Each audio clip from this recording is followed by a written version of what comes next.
You're sitting in a courtroom week after week, watching the man you love face serious criminal charges.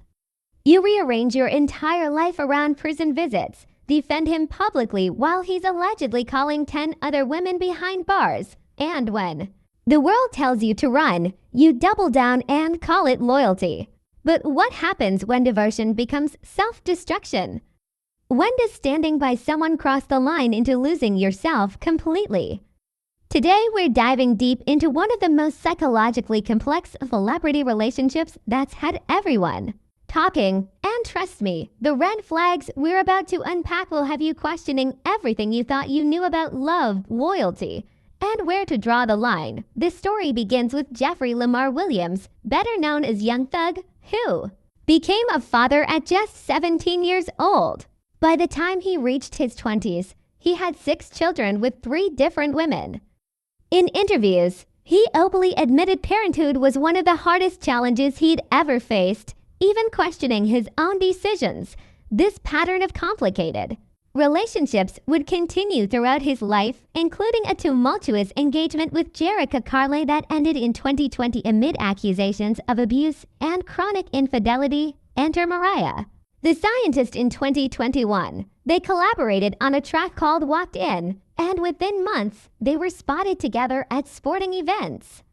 Their relationship seemed to bloom quickly, with social media posts showing them looking cozy and connected. But just as their romance was gaining momentum, everything changed in May 2022 when Thug was arrested on RICO charges related to his YSL record label. Here's where the story takes a fascinating psychological turn. Instead of creating distance, the incarceration seemed to intensify their bond. From behind bars, Thug had Mariah's hotel room decorated with balloons and flowers, and she made it clear she wasn't going anywhere. In a 2023 interview, Mariah revealed something that should have been a red flag to anyone listening. It's almost like jail solidified our relationship. I'm willing to wait it out because I feel like he's the one. Let's pause here because this statement reveals something crucial about trauma bonding. When she says jail solidified their relationship, she's describing how crisis can create artificial intimacy. It's not that their connection deepened naturally through shared experiences and growth. It intensified through shared trauma and separation.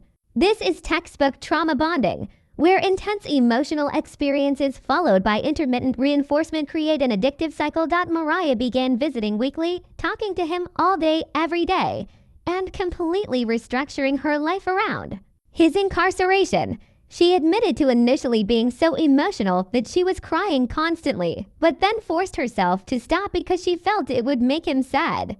Think about that for a moment. She was suppressing her own emotional needs to protect someone who was allegedly entertaining multiple other women while locked up. This behavior pattern reveals something deeper about how women are socialized to handle relationships. Research consistently shows that in heterosexual partnerships, women are far more likely to stay when their partner faces serious illness, addiction, or legal troubles.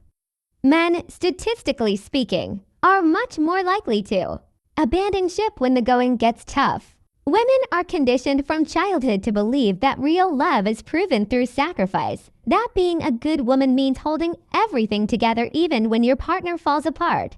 But here's where it gets psychologically darker. Jail relationships operate on a distorted power dynamic that many people don't understand.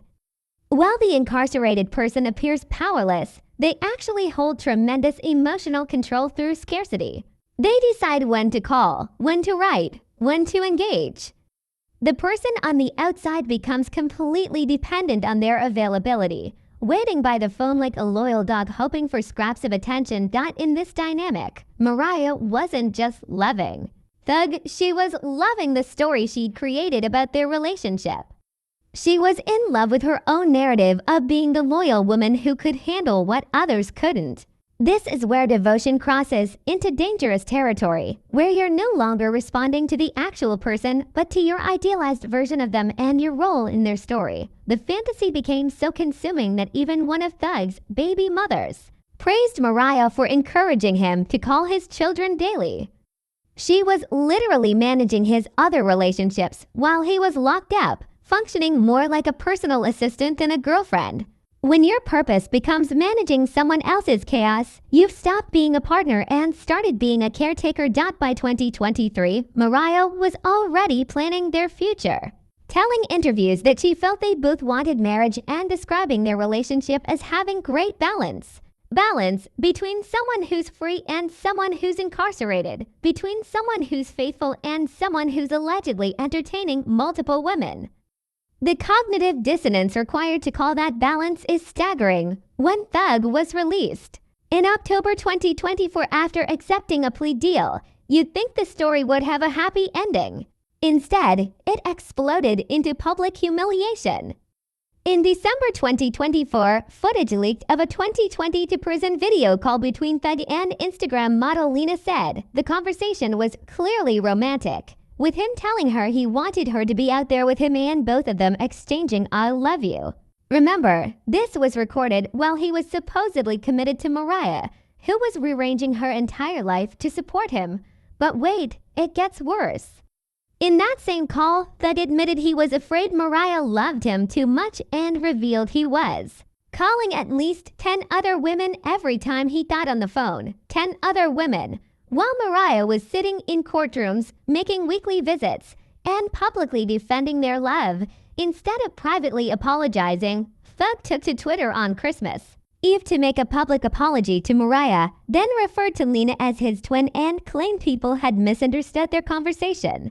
The audacity is breathtaking, getting caught red-handed and then gaslighting the public about what they clearly heard with their own ears. And did Mariah leave? Of course not. Days later, they were photographed celebrating the holidays together. Her supporters begged her to find her backbone and walk away, but she was too deep in the psychological quicksand to see clearly. The most disturbing moment came at the 2025 BET Awards. While Mariah's song Burning Blue was climbing the charts, her moment to shine professionally, Thug literally dragged her across the red carpet like she was property, then flipped off cameras and stormed away like a petulant child. This wasn't just disrespectful. It was a public display of territorial behavior, a nonverbal communication that screamed ownership and control. Here's what makes this particularly tragic. Mariah isn't some naive young woman. She was a pre-med student at St. John's University, studying biology on a scholarship. She's intellectually brilliant, but intelligence in the classroom doesn't automatically translate to emotional wisdom in relationships. Sometimes the smartest people make the most foolish choices when their hearts override their heads. What we're witnessing is a textbook case of idealization, falling in love with someone's potential rather than their reality. While Thug was locked away, Mariah fell for the version of him that existed in her mind, the man who needed her, who would change for her, who would give her the world. She loved a fantasy while he was busy creating the same fantasy with 9 other women. The most heartbreaking part isn't just that she was betrayed, it's that she lost herself in the process. She stopped being the main character in her own story and became a supporting character in his chaos. She gave up authorship of her life to become the narrator of his drama. This is what happens when love becomes performance, when loyalty becomes personality, when devotion crosses into self-abandonment. Not all grief comes from losing another person. Some of the most paralyzing grief comes from waking up and realizing how far you've drifted from yourself in the name of love. The saddest truth is that Mariah's intelligence makes her situation more tragic, not less. She has the tools to recognize what's happening, but trauma bonding and societal conditioning have created blind spots that intelligence alone can't illuminate. She's proof that you can be academically brilliant and emotionally lost simultaneously. So, what's the lesson here? Real love doesn't require you to lose yourself. Healthy relationships don't demand that you suppress your needs to manage someone else's chaos. True partnership doesn't involve one person consistently sacrificing while the other consistently takes. When supporting someone requires you to abandon your own well-being, you're not in a relationship. You're in a rescue mission that will ultimately fail. The most powerful thing any person can do is recognize when they've stopped being themselves in service of loving someone else. Because the greatest love story you'll ever write isn't about how much you can endure for another person.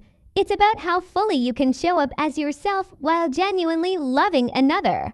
That's the difference between devotion and destruction, between loyalty and losing yourself, between love and performance. And sometimes, the most loving thing you can do is walk away, not just for yourself, but for the person who's forgotten how to value what they have because they've never had to work to keep it.